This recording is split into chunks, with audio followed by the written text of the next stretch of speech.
Good day. So, in this part right here, we're going to talk about feature writing, and this is included in the syllabus for the course English 17 or campus journalism. All right, so we are going to talk about feature writing and its difference from news writing. Now, what a feature story is that is simply not a news story. So, it is different from a news story in such a way that the treatment of the issue is different. Now, in the news, there is no room for opinion. You just spit the facts. But in the feature stories, you can be very creative. Although you are basing your story in real life events, but you can actually be creative by using adjectives and descriptive language in your story. Also, the difference is in the depth of research because in news, the presentation of facts is somewhat shallow, so you just present the most important details like the title of the event, the date of the event, the place where it happened, and those kind of things. But in the feature story, you go in depth research. Like, aside from those information that you have gathered from the people that you have interviewed, you need to go deeper, like digging into their emotional and mental or social aspect as people because you're going to focus on the emotions. Also, the difference is in the style of writing where the news is written in a very formal way, like there is a structure. So you are following the inverted pyramid where the most important information is found at the first paragraph or in the lead paragraph, and the least important information can be found at the end of the paragraph. Well, in the feature writing, it can be flexible. Okay, we are using the hourglass structure where the most important information is actually buried in the middle of the story. So in the hourglass, the shape of the hourglass is that there is a tiny part in the middle, and that is where you bury your theme. Now, the structure of the piece is also the difference between the news story and the feature story because, like I said, in the news story, we use the inverted pyramid while we use the hourglass structure for the feature story. Now, the feature story is not an academic paper. This is not just an essay. The features are written in a way that avoids the use of jargons as well. Jargons are very technical words that are specific to a certain field of specialization. So, as much as possible, we break down those jargons and translate them into layman's terms so that they can be easily understood by a general audience, regardless of their education or background. Now, what is a feature article? Well, this kind of article offers insights about people, about places or things or events that they encounter daily, but to which they pay little attention. So it means to say that there are actually things that are happening daily in our life, and we pay little attention to them. But sometimes those kind of things are a little interesting if there is a feature writer who has the knack of writing and very creative in presenting the story of very ordinary things. It often exposes human emotions or feelings because it focuses on the most interesting, not necessarily the most important part of a story. For example, during a typhoon, the most important part of a story is how many casualties were recorded or if there is a death toll. But that's not the concern of a feature article because important, the most interesting part of that event is the experience of the people who are in that phenomenon or in that disaster. So the feature writer may write about the emotions of the people there and what they feel about the event, what they feel about the disaster, what they feel about the response of the government to the disaster. Now, by looking at this picture, we can see that here there is a typhoon and there's a flood, and then there are people who are holding on to their their domesticated animals. Now, the most important part of this story is that there is a typhoon. But the most interesting part of the story is that despite the typhoon and the panic that it brought to the people, these people are holding on to their pets, saving them like their own family. Now, a feature article is always based on facts, and it's not fiction.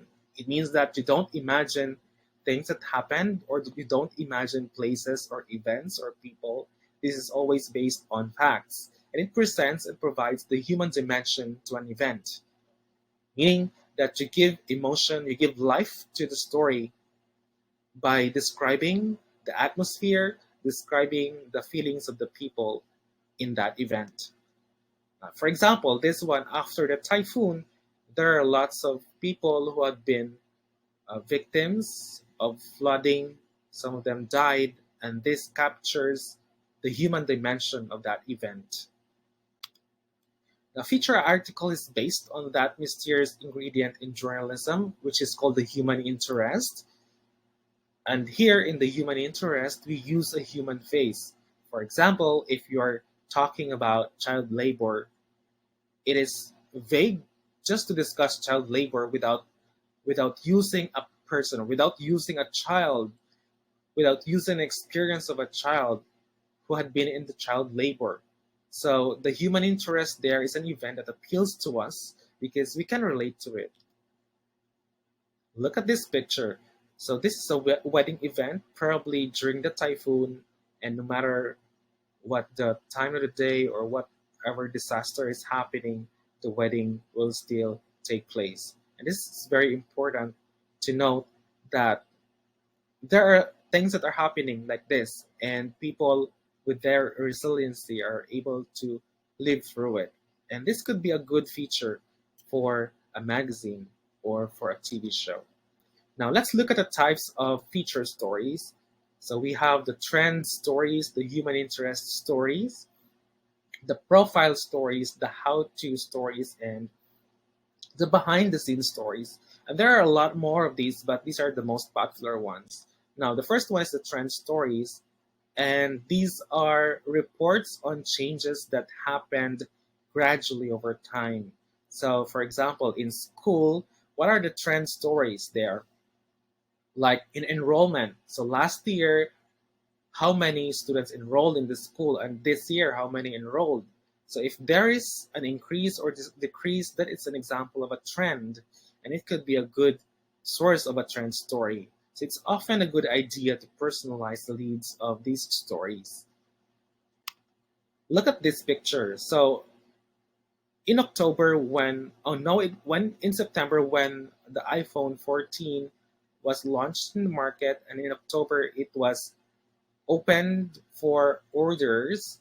This guy here was the first to wait in line and the first one to avail of the iPhone. So this is an example of a trend stories where a brand of a cell phone is launching a series or launching a model every year, and so it could be a good source of trend stories because there could be a comparison of the previous model and the present model. Another is the human interest story, which is in some way tell us more about what it means to be human. Like I said earlier, we use a human face and we discuss social issues through their experiences. So they have little impact. Sometimes profiles can be human interest stories as well, but this one discusses issues through the experiences of another person. Okay, for example, this one, I don't know if you remember this one. So this child was actually featured in Kapuso Mo Jessica Soho. So at this age, he is already providing for his family, the one who is leading the family in terms of livelihood because he maintains the farm and provides food for his grandfather. So he was left by his mother for another man. And this is actually an example of a child labor where a child of this age is actually involved in heavy labor, which is supposed to be for the adults. Now his experience as a child can be used as a human face for a human interest story.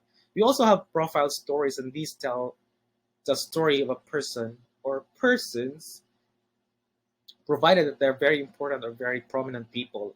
And it's very common, and it reveals an individual's character or lifestyle. And this exposes different facets of the subject, so readers will feel they know the person. Okay, so uh, a very good example for a good profile story is the life of the late Senator Miriam Defensor Santiago, because she's very quotable. For example, in this picture, you will see Jamal Khashoggi, who was a Saudi Arabian journalist who was killed by his government because he talked about the wickedness of his government. The how-to stories are articles that help people learn by telling them how to do something, or the writer learns about the topic through education, experience, research, or interviews with experts. So here, the writer is giving the reader procedures on how to do something, or giving a walk through of something which is not familiar to the reader. But of course, it should be interesting to to the reader. For example, an article which focuses on the complete guide to using Instagram stories for business. So some of us have Instagram profiles, but we don't know how to use the IG stories to promote our business if we are doing business. So this one is a complete guide, and this is an example of a how-to story. We also have the behind the scenes stories, and these are inside views of unusual occupations, issues, and events that gives readers a feeling of penetrating the inner circle or being a mouse in the corner. So this article may provide the reader a glimpse of something that is not familiar to them, like in the workplace. For example, this this is an example of the, of a story that could be provided to the readers and inside the phone factory um, where iPhones are made. So we use iPhones, but we do not know how it is made in China, how it is assembled in China. So this could be a very interesting one. We also have seasonal themes, and these articles magnify the significance and relevance of holidays or anniversaries and special events. An example of seasonal themes are events or holidays like Christmas Day or Valentine's Day. So some papers or some online websites like Rappler are releasing articles about what to buy their girlfriend or boyfriend for Valentine's Day, so something like that. So these kind of articles are giving significance and relevance to these kind of events. Now, these are the different types of feature stories, and there are a lot more of these, but these are the most common types of featured stories. In the next lesson, we'll be talking about examples of lead paragraphs where we provide techniques and examples in writing the first paragraph of your featured story.